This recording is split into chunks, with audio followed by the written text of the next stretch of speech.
Shalom. So just what is a Noahide anyway? Actually, a Noahide officially is any human being who is a descendant of Noah, as opposed to Israel, who are descendants of Abraham, the first Jew. But actually, the concept is very far-reaching because our sages teach us that God essentially made two covenants in history. The second covenant he made with Israel at the Sinai Revelation based on their acceptance of the 613 commandments.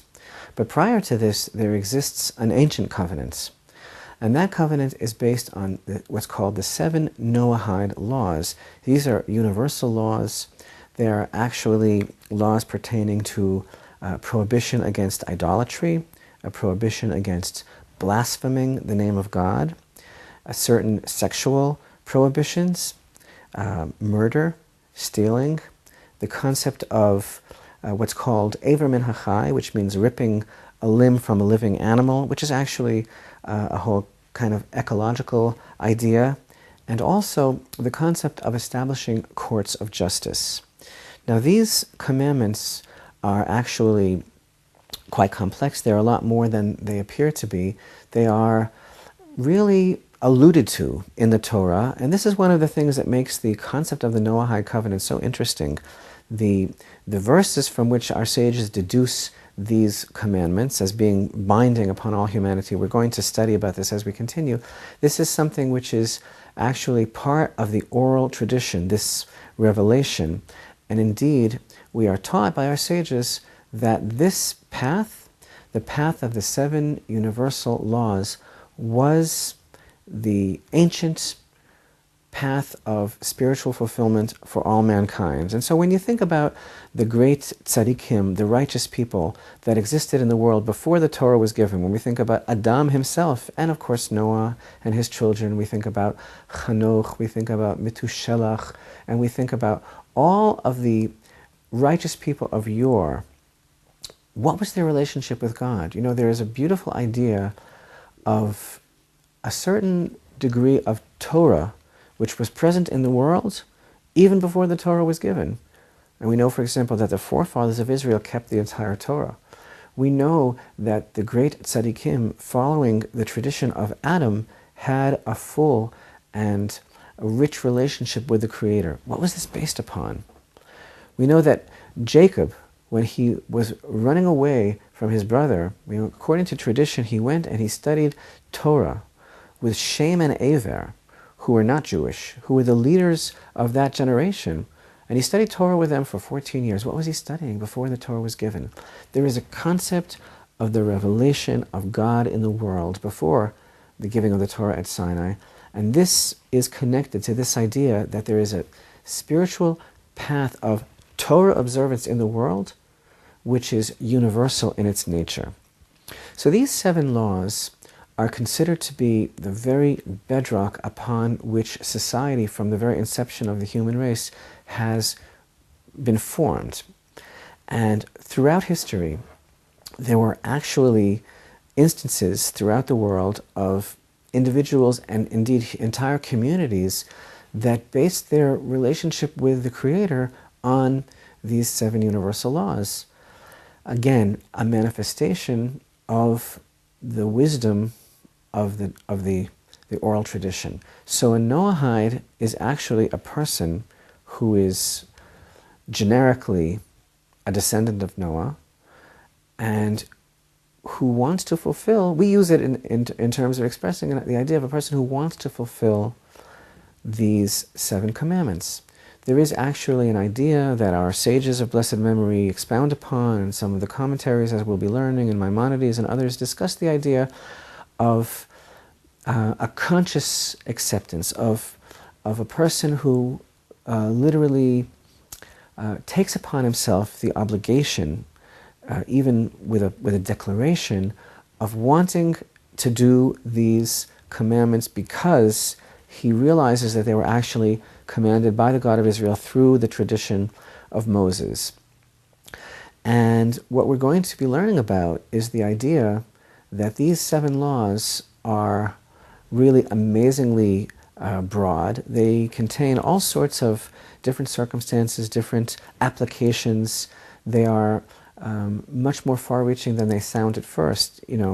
We talk about blasphemy, we talk about idolatry. These things sound to be, very pious and very specific about maybe certain circumstances. And murder, this isn't something that hopefully will come up in many people's lives, and certainly not ripping a limb from a live animal. Well, actually what we're going to discover is that these things have many applications in contemporary life, so that when a Noahide, a Gentile, wishes to live a righteous life as expressed through the Torah,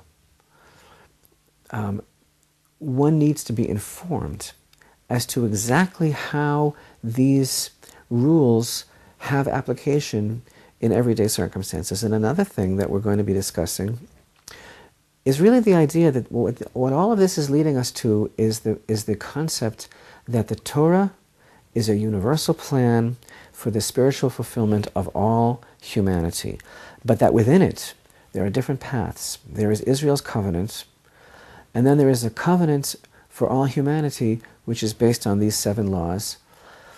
But the main idea that the Torah really wishes to stress is that every single human being is able to find clearly a path towards spiritual fulfillment, towards a relationship with the true Creator, towards a realization of the vitality and the vibrance and the positivity and the joy of everyday life through the wisdom of the Torah, and the need for every person not only to just have faith in the heart, but to accept upon himself willingly a covenant that is based on action.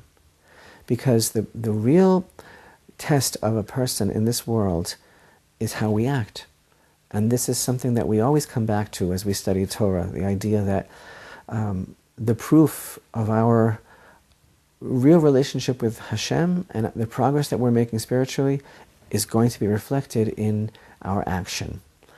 So a Noahide is essentially a person who is very much aware of the God of Israel, who is very much connected to the Torah, who sees himself as being a precious soul that was created by God with a purpose in this world, and who realizes that the Torah presents him with an opportunity, or her, presents one with an opportunity to ascend spiritually, to leave behind a legacy in the world, to gain as much as possible from living every day, and from growing as close as possible to the presence of God in the world, and by living a life wherein that presence would be reflected.